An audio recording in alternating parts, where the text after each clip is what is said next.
Was that corny? I think that was No. corny. I don't know what's happening.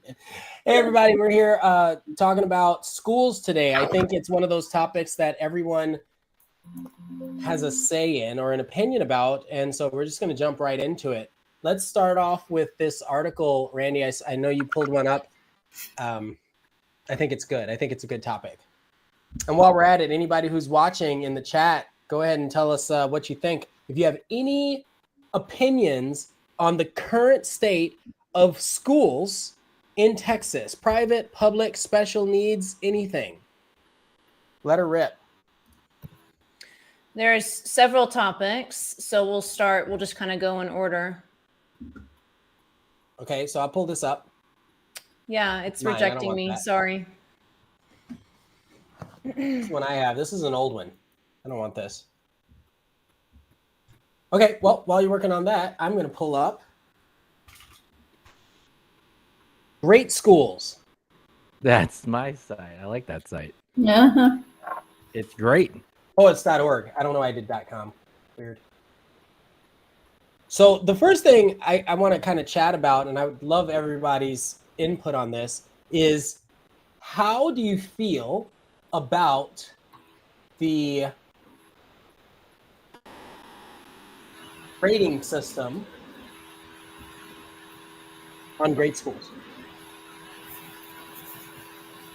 You know, I honestly don't quite understand how they rate. I use it a lot just for a general consensus, and I also hear a lot of just being in the business, what people say about schools. Mm-hmm. Yeah. How about you, Melissa? What do you think? Well, I mean, is this the grading system? When you pull this up, this greatschool.org, who is contributing to the grading system? Are these parents of the schools? Is it based on testing scores? Isn't that the right question? I think that's part of the right question, right? So like here it says test scores and student progress. Okay. And then when I zoom in, it should show a little bit more. Look, equity overview. There we go. We've got Randy back. Equity overview is in here. Test scores, student progress. They have low-income students. They have environment, teachers and staff, demographics. So they have a lot more elements than just the test scores, which is interesting. I think that's interesting. So jumping back in, you guys are talking about greatschools.org. Yeah. Mm-hmm. I like to use it in conjunction with other things, niche.com, Facebook, Google. I like to read Glassdoor reviews from teachers and staff. I like Facebook and Google reviews because sometimes students come on and leave reviews, and sometimes they're garbage because they're teenagers, but sometimes they actually leave some pretty insightful things like the school feels really inclusive, or the teachers were really supportive, and they say things, you know, the eye of the student, and lets me know how they feel there. Help me understand this. So Niche has the religious and private schools, and Great Schools doesn't. Is that correct? I don't know, because honestly, I haven't had to use Great Schools for private school search. I've only been, as a parent, involved in looking at public schools, so I can't answer that. Anybody else know? No, I don't know if Great Schools has that. Also, this is interesting. See, look, equity. I've had a lot of people ask me what's the diversity like, and obviously as realtors, we can't really jump into that. It's kind of a slippery slope. It is, but the fact that it's here is like, hey, here's Great Schools. Go check out what they say. You know what gets me? Tell me how you feel about this. There's been a lot of changes over the last couple of years with people relocating to and from areas. Mm-hmm. When is this data from? There's a sources button. Go ahead. I could see it. The eye. At the bottom right. Sources. There you go. Oh, I hate that star. So they're basing it on star. Oh my gosh. Well, but it's also in 2020. It's in 2020.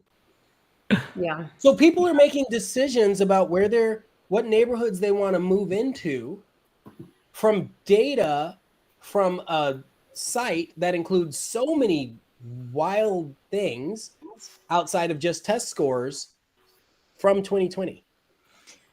I'd also like to know if these schools included are only public schools, or, you know, what are the like not the private schools, but the charter type schools. Yeah.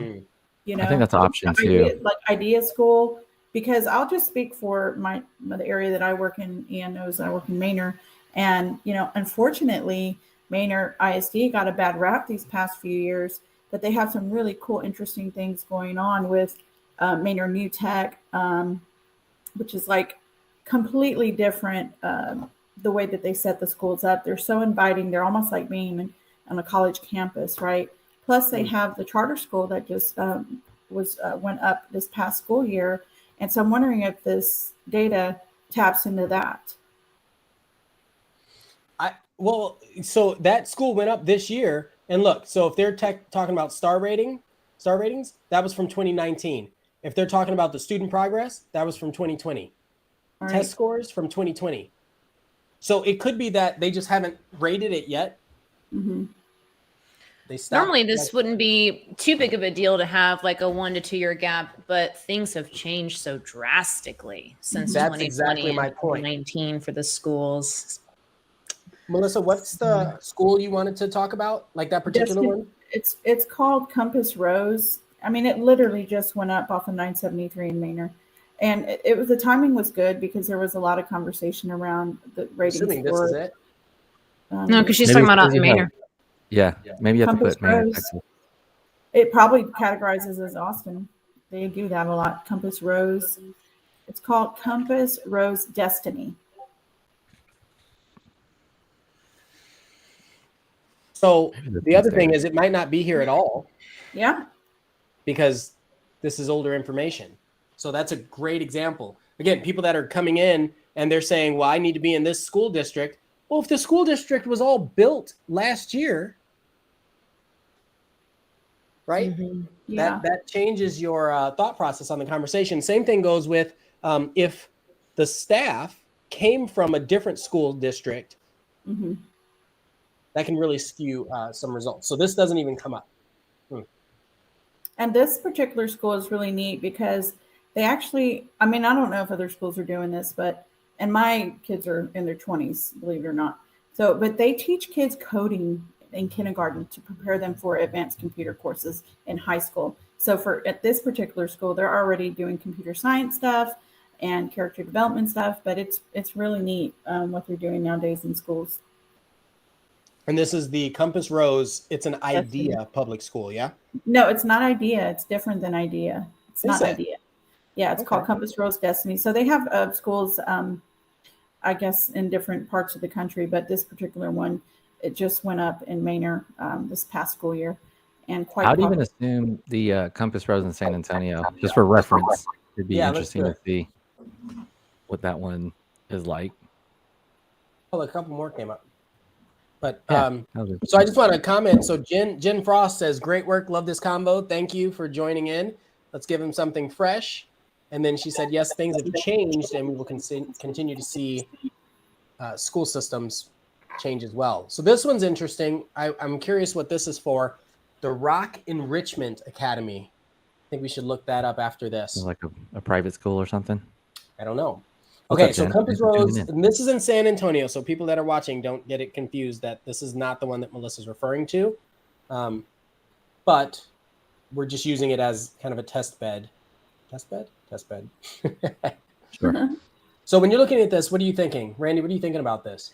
Well, it's answering the question that we had before of does great schools show more than public schools? So maybe her particular one in Manor is not here because it's too new, but here it is in San Antonio. So you can look up other schools outside of the public school system, which is good.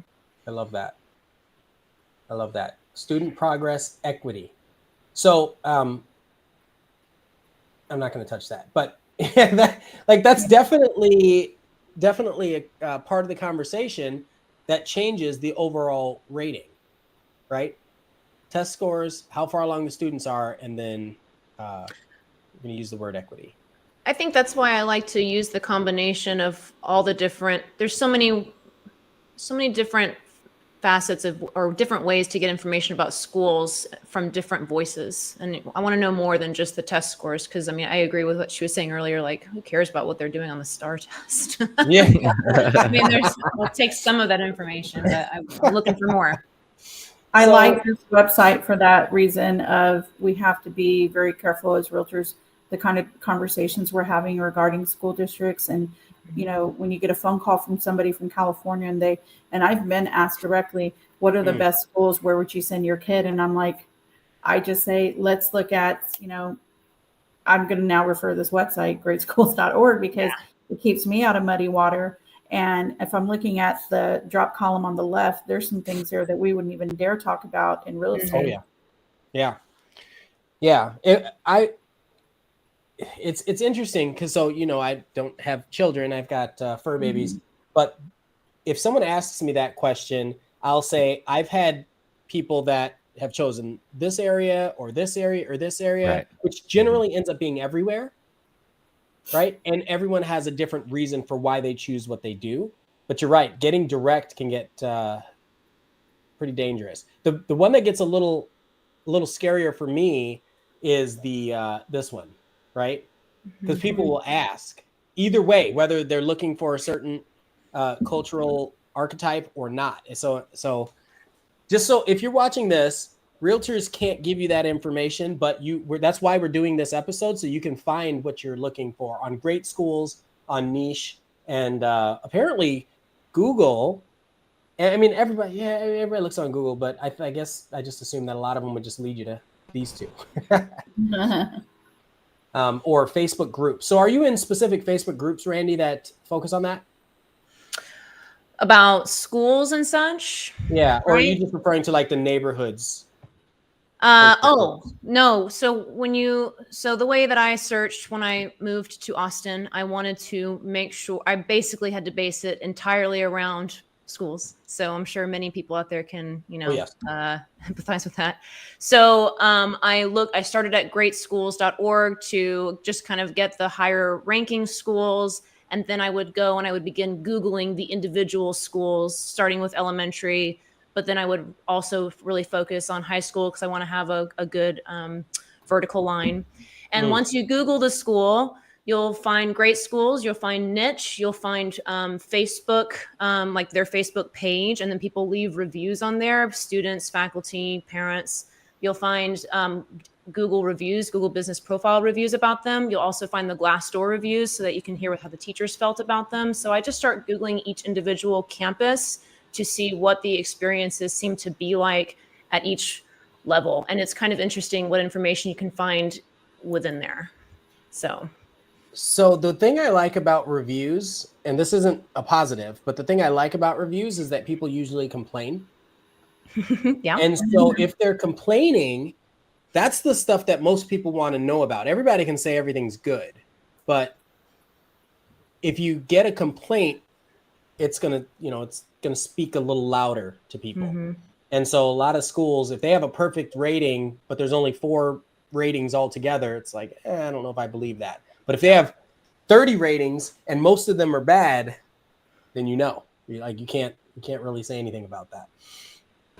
I think it's interesting that they break up the teachers and staff. And there are a couple other questions in the comments that we're going to get to in just a second. So teachers and staff, I wanted to click on this. There you go. So this is a question that I get a lot, that I have a lot of conversations around. How many students per teacher? Yeah. I think it's good that it breaks that up. That's so important. I had a best friend of mine move out into the country, and he said, hey, look, my kid is not the teacher-student ratio. He is learning so much. He's really, advancing. And I think, maybe that has something to do with it for some students. A lot of these teachers are overworked. And if you think about a class, can you imagine a 5th grade classroom with 25 and 30 kids? Yeah. Can be a little rowdy. Yeah, that'd be terrible. It'd be terrible. And then even this, look, number of not certified, this one, average teacher salary. That's really, really good to know because what is this? Is this the this is the state average? I know this is the state average. and this is their average. But so this isn't necessarily talking about tenure. Maybe all their teachers. Well, this doesn't count. Click on that question mark. I guess it does. It does. Teachers Click on the question mark. So all the new teachers are making close to 100,000. Boom. Now you know. Teacher salary can really dip into the conversation about the Robin Hood effect as well, because the school districts that are having so much money taken out from that program, Austin ISD is the top school that gets affected by that. So their teachers are actually paid very poorly. And so I come from a family of public school teachers. And so whenever I see openings at schools that I know are good and teachers would enjoy, being involved in, I tell my family and friends like, hey, this position is opened up. And it's been made very clear to me by my friends and family that they would never work for Austin ISD because the pay is too low compared. It's the lowest paying district in the area for sure. What's the Robin Hood effect in the school system? So there's a process that to help underserved communities that have low population, like very rural towns of Texas, that you're going to have, you're going to spread the wealth around for more highly dense areas and higher property values. So Austin having so much growth in both population as well as, they have, the opposite problem. They have underpopulation in their public schools, but they have very high property values. And so they end up having an enormous amount of money taken out from the Austin ISD system and sent to the state. And so there, it's actually a discrepancy about, well, does the state really pass it out to the underserving communities, or do they balance the budget with it? And I don't know the answer to that, but that is like the thing that is, very heatedly discussed. $1 million question, right? What was that? $1 million question. Where's the money going? So Austin ISD has definitely been the most affected, but other districts are starting to really feel that pain because we all experienced such enormous home value growth the last couple of years. So more districts are realizing this problem. So it's not just Austin ISD saying, hey, this sucks. The whole state is starting to realize maybe the program should be updated. Not that it needs to be completely eliminated, because the idea is still good. Like that we do need to tend to the rural communities that just don't have access to public funds, because you get paid per student.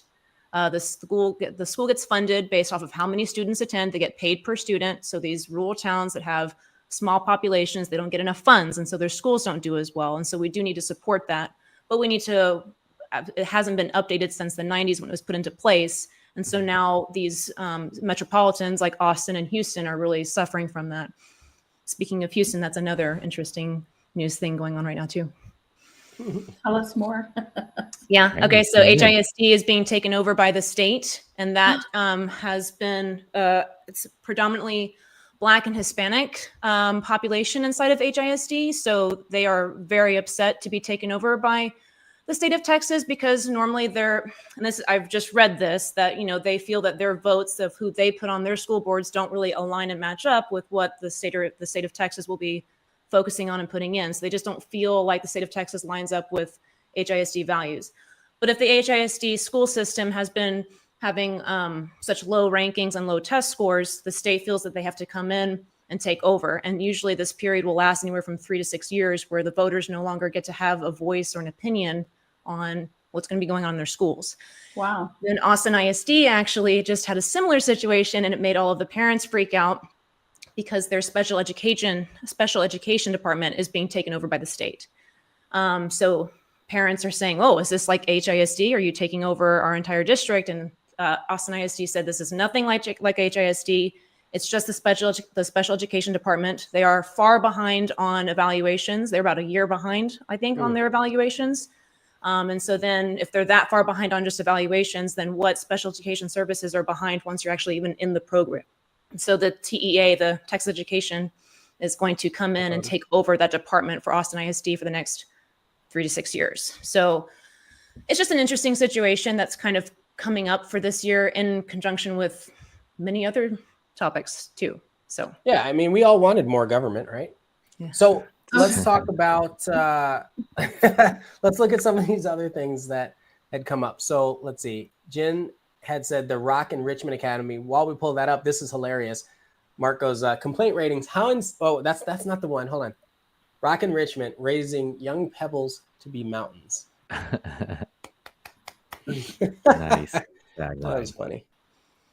Someone else read these comments. Let's go through them. I'll go ahead. Mark K, is there a listing that shows rates, that shows the rates in the extracurricular offerings, music, theater, sports types?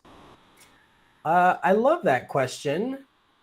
Courses and programs. I get that through hearsay. Right I don't know. here. Maybe that's the type of You information. can kind of dive into the district that you know that you're going to fall into, and you can find within their district website what specializations their schools are going to have. So within Austin ISD, there are Academy and Fine Arts schools, but then there's also more STEAM related schools, and I would find all that information on their district website.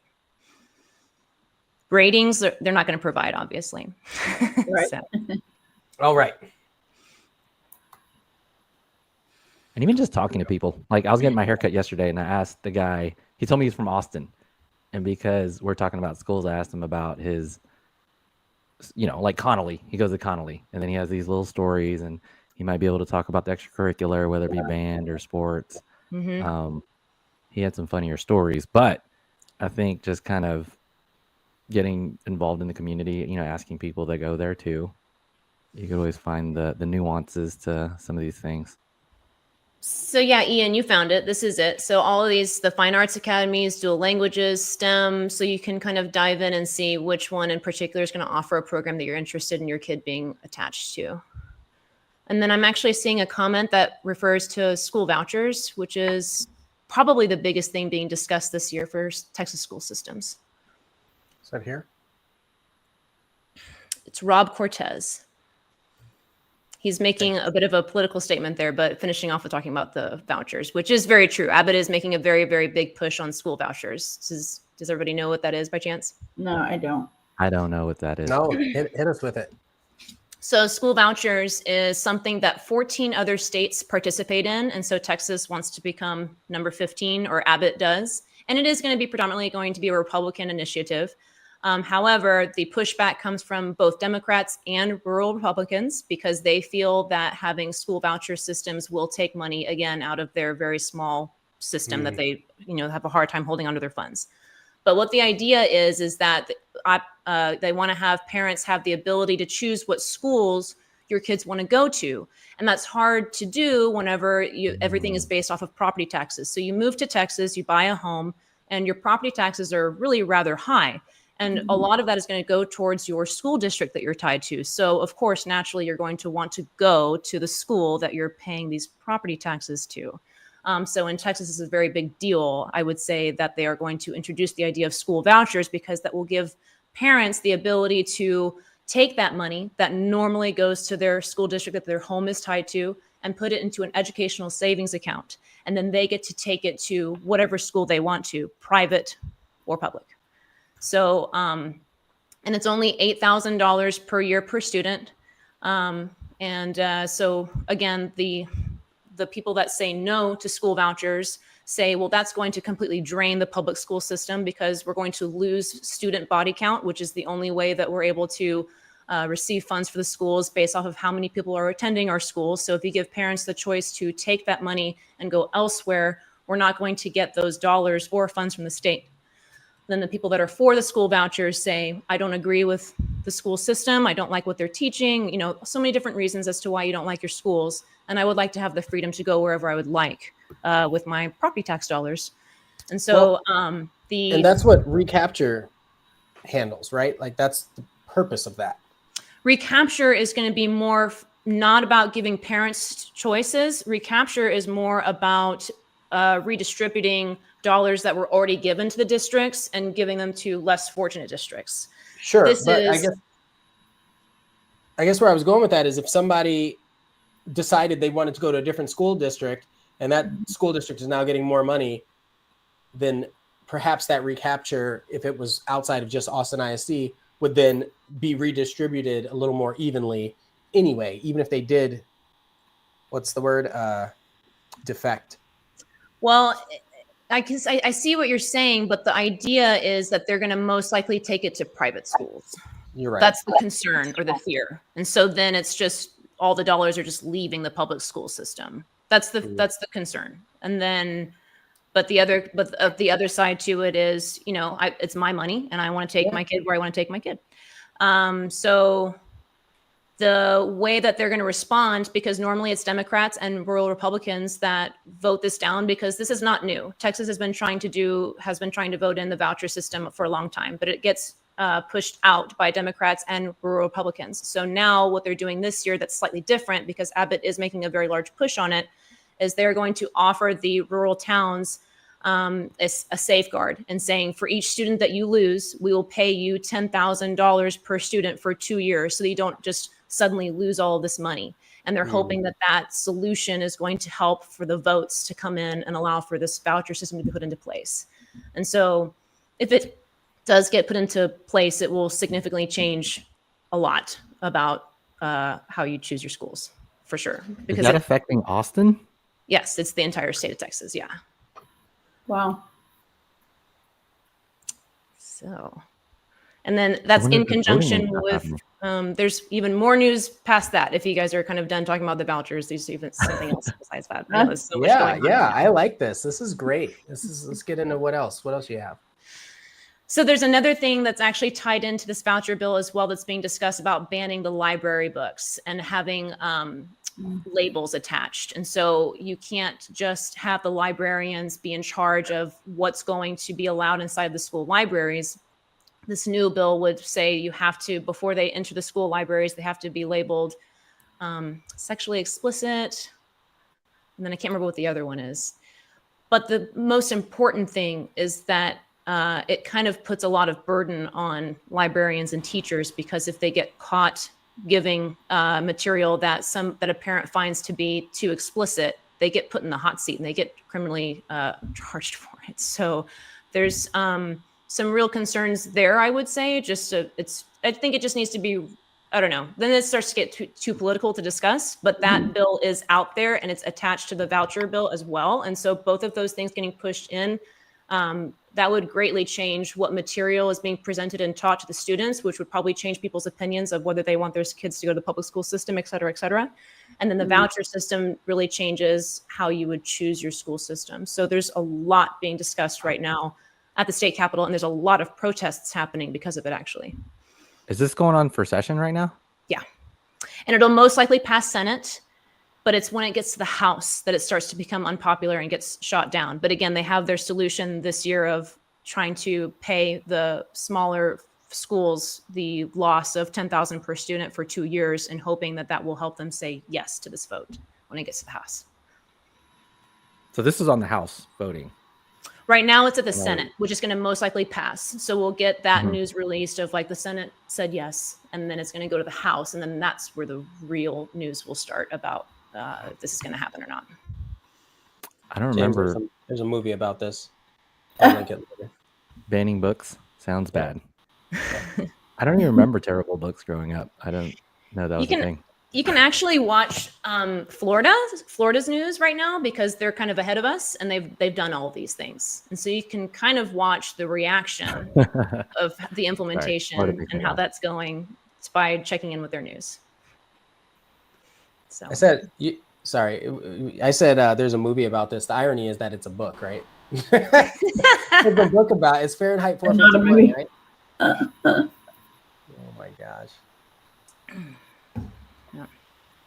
Oh, so I wanted to pull up the property taxes for people that don't know. Can someone give me just an address that obviously isn't any of ours in Travis County, so that I can pull it up?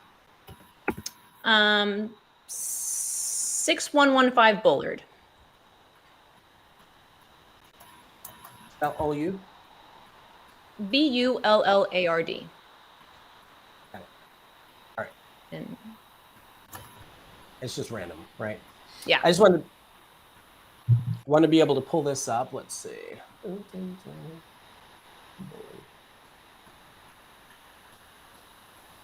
Oh, tax transparency.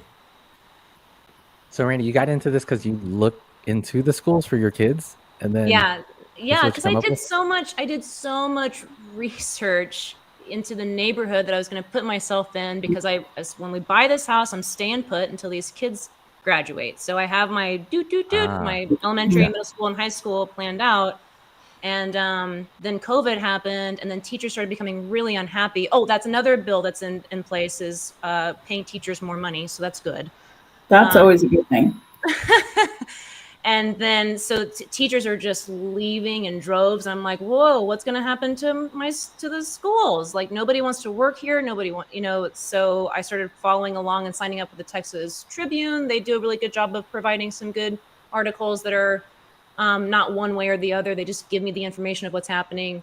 And then I started hearing when I was following the Beto versus Abbott campaigns, Abbott was really pushing the vouchers. And so then I started realizing how big he was going to make that on his platform. And so I just kept following along with that once he won, obviously, and wanted to see where it went. And it's here. So I just wanted to share this I didn't realize that I didn't have it shared earlier, but for people that are curious, like how the property taxes are broken out. So you can see the total appraised value. And so what I did is I went to the Travis County Appraisal District, and then there's a giant property search in red. You put in any address, it's public information. It's not like if you're from California, you couldn't do this, right? So that's important for you to know. That's why I think people that relocate have to pay attention to this sort of thing. And this is why people in Texas talk so heavily about protesting to understand that you're being taxed at your accurate value and not like way above, and that's why that's relevant. And so when I type in the address, it brings me to this, and then I went to view tax transparency, and it said, here's the truth about your taxes. And so it breaks up the actual breakdown of the entities that you're being taxed in. So here's an example, and we'll use the 2021 just because it's concrete, right? So Austin ISD, 3,600, City of Austin, 1,800, et cetera, et cetera, et cetera. Which is by percentages, right? Yeah. Well, school districts always get the most money. Yeah. It's a good amount out of your 7,500. Yeah. Yeah. Yeah. That's why I did so much research about where I was going to plop down. It's like, not, of course, my children, but also so much of my money goes to these places. Curious, why are Texas taxes so high? Is other states not? Well, there's no state income tax. How are they going to pay for everything? Oh, the only way they can pay for anything is by charging you fees. But where is it? Okay, so he wants to know where the money's going. Listen, did I tell you I have to pay for an emissions test for my electric vehicle? Have we had that conversation? Maybe that's for another live. It's because it's the same thing. It's because they can't just not make money off of the cars that are coming through. To answer JJ's question about property taxes being so high, Austin is actually known for having high property taxes. One of the reasons is going to be because they utilize bonds, which is not heavily used in other cities just yet, which is basically a loan against our property taxes. So that allows the city of Austin or school districts to put forth these projects that they're going to do to make the city or the school better. And then the voters vote yes or no. And then when they vote yes, then it attaches a bond to our property taxes that we then spend the next 20 years paying off. So it's actually another thing to consider whenever you're looking at school districts, is to pay attention to what bonds they've done in the past, and maybe what ones they intend to do in the future, because your neighbors are going to vote yes for it most likely, and you just need to be ready to be game for that, because it's a hefty bill that gets added onto your high property tax bill. When the election season comes around and you see the big signs that say bond election and it has like a check yes or a check no, that's exactly what's happening. It's like, this is how we're going to spend your money. This is what we've created. Check yes or no at the election. So you really want to know what the bonds are. The issue with the bonds is that it's never just one thing. Yeah. Right? There's always these layers of other things that they kind of slide in there. And you're like, wait a minute, I don't want to vote for that, but I want to vote for this. Yeah. Yeah. Oh my gosh. So bonds, the process of bonds, and like clarify this for me, is very similar to like the way a MUD district works for a new construction community, right? Like a public improvement district, like a PID? Yeah, or like a public improvement district, right? Yep. Same sort of thing, right? They're taking a loan against this and then they're paying it back over time, which is why new construction communities have a higher tax rate. Yeah. Yes. Typically, yeah. Yep. It's the only difference is that you get to vote yes or no on it.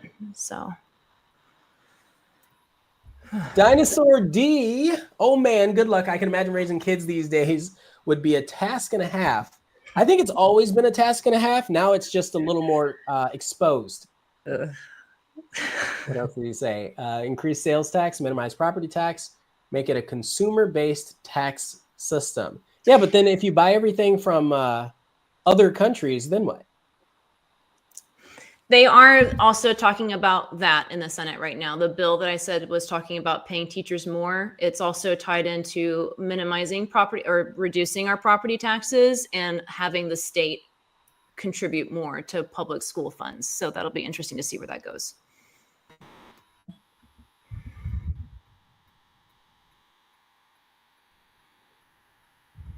I went to show a comment and I removed you, Randy. Sorry. So congrats on the 10-day-old. Who did I miss? Who is? Oh, here you go. You can scroll up a little. James. James says he has a 4-year-old, a 2, and a 10-day-old. James, welcome to the party.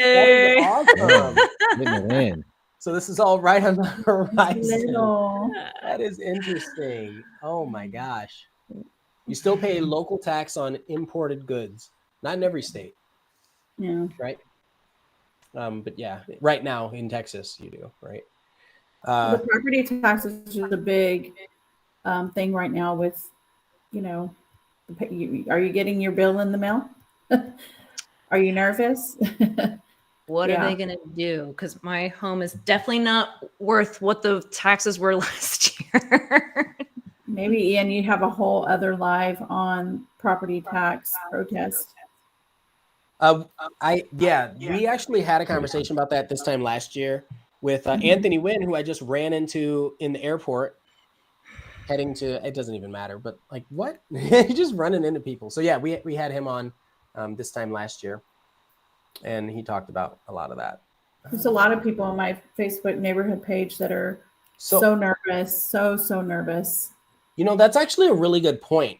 In the next couple of weeks when we do this again, and I just wanted to clarify, the intent of this podcast is anybody who has something relevant to say related to real estate, it would be great if you could hop on and share that. So if you have insider information, it's a public link in the description. You can come on and say that. And so if you know somebody who has, I'll say advanced knowledge, there's opinions out there, but advanced knowledge on how the property taxes work, or even somebody who's just a homeowner and has questions, anything like that, I would encourage you to come on and share that, have that conversation. It'd be a lot of fun. Look at this. Dinosaur D says his tax bill went down by like $500 from last year. No complaints there, huh? Yeah. Well, I think the real question is how much should it have gone down by? It probably should have gone down by $1,000, and they were like, "We're just going to pocket half." I'm just kidding, government. I'm just messing. But you're not kidding. That's what sucks. James says, living in Pflugerville for now. How are the schools in that area? For some reason, I remember the schools not being rated as well. Well, go to that website. Yeah. Yeah, Let's go to great ratings schools. James, go tour the schools. That would be my biggest advice is because you'll be surprised how many schools don't take your call. And so that's a good sign, or not a good sign. That's a sign that maybe that school is a problem, that they won't take your calls or take tours. Your call because they're teaching all your kids. It's very true. That's very true. But the schools need bodies. They need that for funding. So schools that are paying attention to that, whether they have the time or not, they will want to do tours to show how good it is and let you in and encourage you to come over. So it's a balance, but you're absolutely right, Ian, that they are also very busy with being understaffed at their overpopulated schools sometimes. Look at this, James. Look, 92 best high schools in Texas. Are you 505 best in that's not, is that a bragging right? Ian. Oh, I don't. I'm sitting here I'm talking about all this stuff and then not even sharing. So thank you. That's Pflugerville right there, Hendrickson, right? Yeah, this is all Pflugerville. Yeah. By the way, I want to give a shout out to my wife, who's a public school teacher in Pflugerville. Why is she not on here? Because she's working. She's gonna come home. She's not answering the phone. Get her on here. She's got a lunch break or something. I know everybody that needs to be on here is so busy with everyone's kids. Isn't she on? Isn't she off by now? It's 2:45. What time do kids get out of school these days? So that Hendrickson is the school that I feel most kids want their students in. Yeah. When I'm doing home searches for buyers, Right. a lot of times they say, "Can you check the Hendrickson Your school?" observations But it's only are because it shows up reflecting here. that request. That's the only reason, is because it shows up here. I'm not saying that's wrong. I'm just saying that's the Right. reason why. 92. That's pretty good. Yeah. My high school in Texas was in the 200s. It's been a long time since I've been in high school. Yeah, I don't. My high Definitely school. don't want to look at my school. So when people ask me how are the schools out here, I'm like, relatively speaking, they're really good. Yeah, it's like my school is total garbage. My high school is a demolished building because we used to be on the flight path. Well, we weren't in the flight path. It was Austin Bergstrom Air Force Base. Oh wow! Oh, nice! Wow. Yeah. Before When they built the airport, Del Valley High School, when they built the airport, the school was in the flight path, and that's why that high school is way over on the other side now. Del Valley High School. Wow. Yeah, class of '93. Go Cardinals. Dinosaur did too soon. They have a massive athletic division over there now, I hear, because I guess they got funding from CODA I don't know who. I guess CODA gave them some sort of funding. Supposedly their football team's good. So now that we're on Pflugerville, if somebody, and it's like a decent high school, I mean, it's rated, whatever, it's rated 92 in the state, and the property taxes are higher, would you say that's a deal? Or would you say it's unrelated, or it depends on the bonds? Oh, I love that question. Randy, go first. We did talk about they're related. I love that. Well, can you repeat the question? Because I was actually distracted thinking about what she said about CODA funding. I was wondering if that was the Chapter 313 program, probably in effect, of like a big company coming into town and they get a tax break by providing. Like Tesla? Mm-hmm. I think so, Randy. I think so. I just know that it's very impressive, and some would say more impressive than, junior college athletic. Dang. Wait, they provide. That's because these kids are 6'5" going into middle school. That's why. That's the problem. So, JJ, what was the question? So some people could look at Pflugerville and this area and see higher property taxes.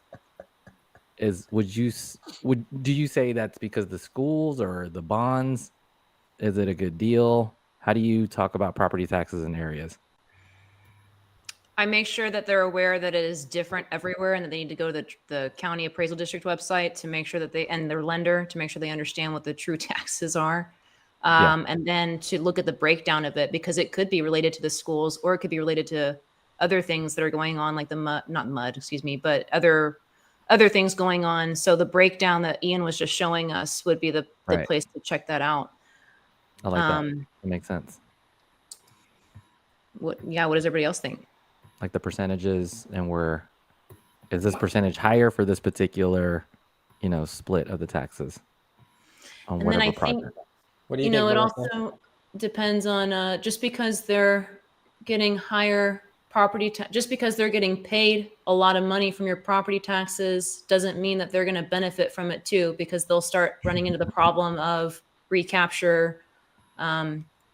And so that's, something to realize too. And I can't remember if it was Pflugerville or Round Rock it was Pflugerville that just said like, oh, us too. Like we're now experiencing that. So. Yeah. Yep. Melissa, what do you think? Good breakdown. I'm picking up what you're putting down, Randy. It's just a big mess and it's frustrating. It's like, why do I pay so much money in property taxes and yet the PTA at my local elementary needs everything that I've got, because they're not getting paid anything. That's something else to do too, is show up to your PTA meetings and take a look at the school budget meetings. And that'll start to help you understand and realize what the schools are going through to get any support at all. I feel like the teachers always need something. Although I don't have kids in school, I donate every single year to teachers at the local elementary school. Yes. And I just make baskets and I just put all the things that I think they would need. And they come to my driveway and they pick it up just because it's just giving back to my community. Obviously it's a donation, but more importantly, it really does highlight that, I don't know where the money is being allocated, but I feel like there's always teachers that are in need of something. And the first year I was in Manor, when I moved here in 2017, I saw, it broke my heart. I saw campaigns, GoFundMe campaigns that teachers were putting on the local Facebook groups with their Amazon list. And I thought, oh my gosh, like they're putting things in there like Kleenex boxes, pencils, construction paper. And I was like, what is going on? So they're having to supplement their supplies with their income. And that's just crazy to me. Right. Yeah. And their income was not capable of being able to supplement, which is also ridiculous. Right. There is a foundation in Manor called the Manor Schoolhouse Foundation that gives grants to the schools, to students and teachers who are working on particular projects. And I donate to them as well. And I think it's, there it is. That's awesome. Oh, cool. This is new. I love this. This is really cool. Great. Yeah, it is amazing. It's an amazing foundation. Look at their checks. I love that. Yeah. Shout out to the teachers. Very noble profession. Yeah. I'm not trying to call them out or anything, but do we know what their percentage donation is? Like how much of their? I'm not trying to call them out. I don't know. I'm the sponsors. Go ahead and click donate, Ian, and donate. Yeah, but if like, let's say I send $100, if $99 goes to administration fees, well, I can tell you, everybody on the foundation works for free. They are all volunteers. So then great. If the admin fee is like 5% or less, that's just like next level. Yeah. If it's 0%, there's something wrong. Something wrong. This is good. I'm trying to click on the website, but I can't. Great conversations. So I think how I feel about the property taxes. So I think JJ's question, correct me if I'm wrong, is it worth paying more if you know that the kids will get a better education or that the school districts are better as a result of paying the increase in property taxes? That was the question, correct? Okay. My question is, or my follow-up response would be, I think it depends on the correlation to home prices in the area. I think that's a big part of it.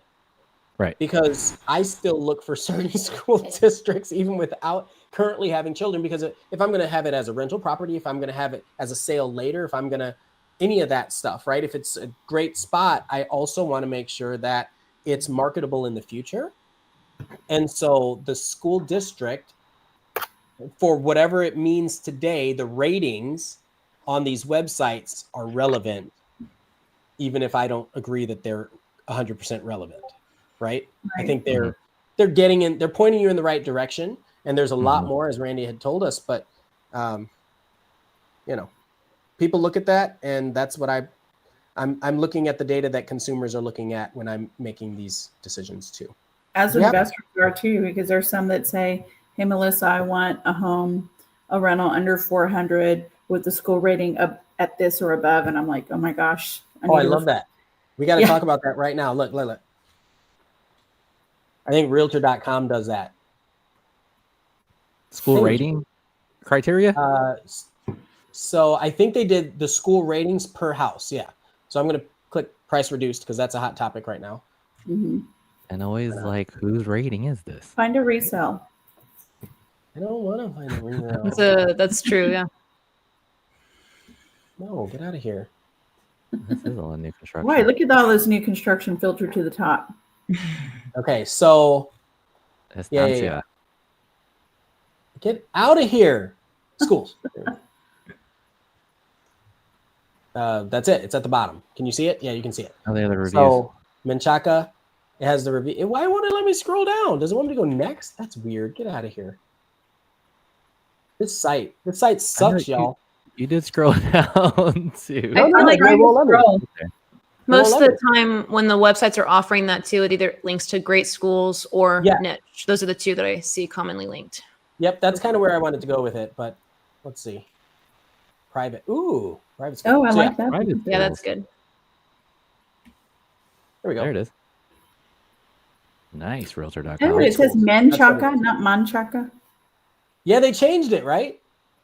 Oh man, why did they do that? No, I think they did, didn't they? I think so. They have changed that I was word in confused by some that. spots. Like Was I'm it from the Austin, same- we've always I just called it know they man did. shack. Okay. Manjack. Those of you that Is are it the from same California, thing? I'm not picking on people from California, but you got to learn the words. It's Manchac.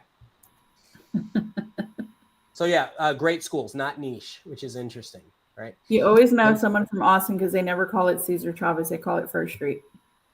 Ooh, now I got to write that down and add it Put to it my on a dictionary. T-shirt. Heck yeah!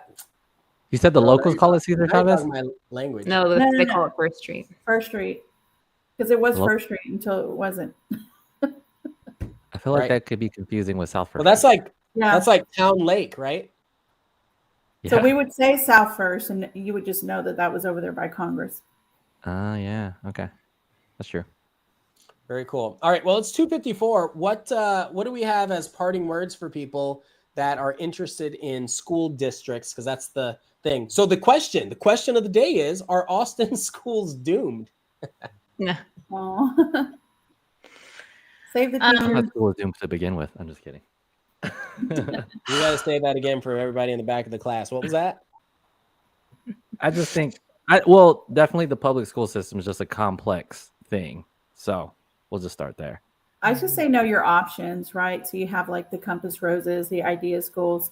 If the public school isn't providing what you need for your child, look, I am saying this to clients, do not let the school ratings determine where you live. If you cannot afford to live in these other areas and you can afford this specific area, look for alternatives like charter schools to see if it works for you. Because I never want somebody not to buy when they can afford only in a certain area because they're concerned about schools, because there are other options. That would be what I would relate to the audience.